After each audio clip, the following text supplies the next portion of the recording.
Premières Nations algonquiennes du Canada. Sa légende s'est étendue dans tout le folklore d'Amérique du Nord. Il n'existe pas de traces écrites des premières évocations de cette créature, car étant issue du folklore de nations autochtones, son histoire s'est avant tout transmise via la tradition orale, davantage que par la pratique de l'histoire écrite, à laquelle notre culture occidentale nous a habitués. La légende du Wendigo est partagée par plusieurs nations autochtones, et elle peut désigner par exemple la transformation physique d'un humain après la consommation de viande humaine, ce qui donnerait lieu à une possession spirituelle et à une transformation physique. Le Wendigo a ainsi renforcé le tabou autour de la pratique du cannibalisme chez ces peuples. Les Wendigos d'ordinaire vivent dans les profondeurs de la forêt et apparaissent dans des contes où le surnaturel côtoie des actions inhumaines et atroces. Je ne dis pas ça pour t'effrayer, non, mais parmi les histoires qui circulent, ils sont solidement ancrés dans les légendes autochtones où ils tiennent une place importante. De nombreux lieux, les lacs par exemple, portent ce nom et de nombreuses œuvres modernes s'en sont inspirées, dans la littérature comme au cinéma.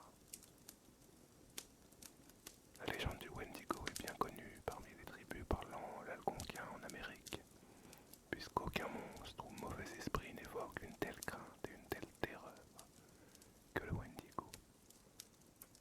Il est un être surnaturel qui appartient à la tradition spirituelle des Premières Nations. On le décrit comme un monstre puissant, animé du désir de tuer et de manger ses victimes. Dans la plupart des légendes, nous pouvons voir des humains qui se transforment en Wendigo à cause de leur cupidité, d'un bas instinct ou d'une faiblesse.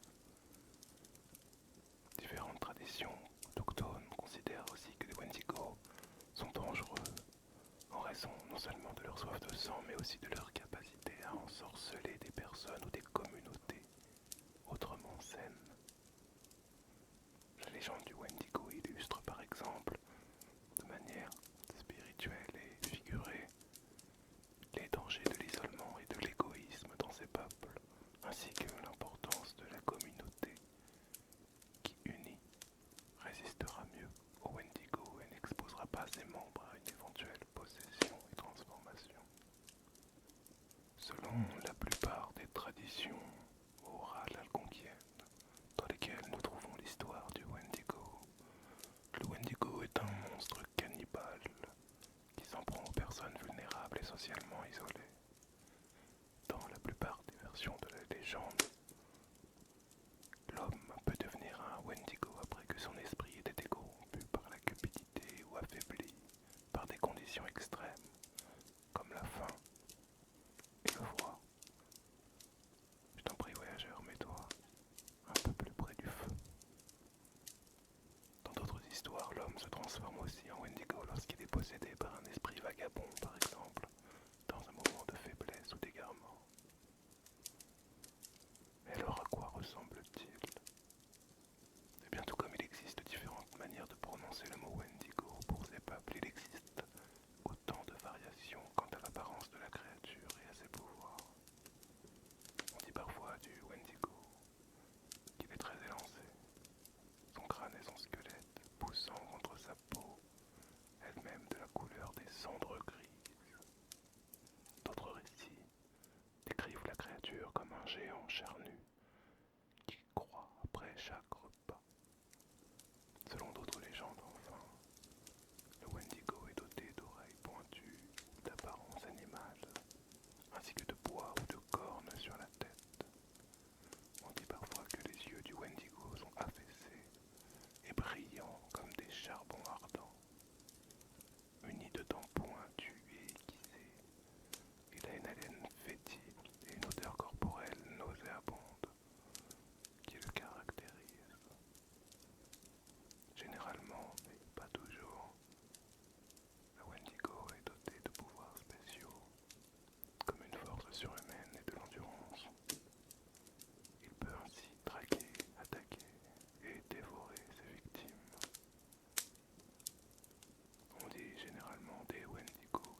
Dans un rapport qu'il envoie à ses supérieurs, Paul le Jeune écrit: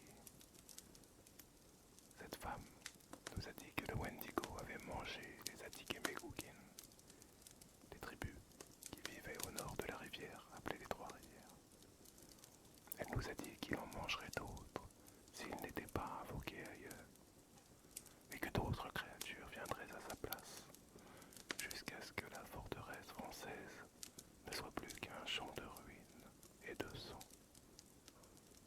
Le rapport de Paul le Jeune démontre que les Européens du XVIIe siècle croient aux mauvais esprits surnaturels aussi fermement que leurs contemporains des Premières Nations autochtones.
soit les pensionnats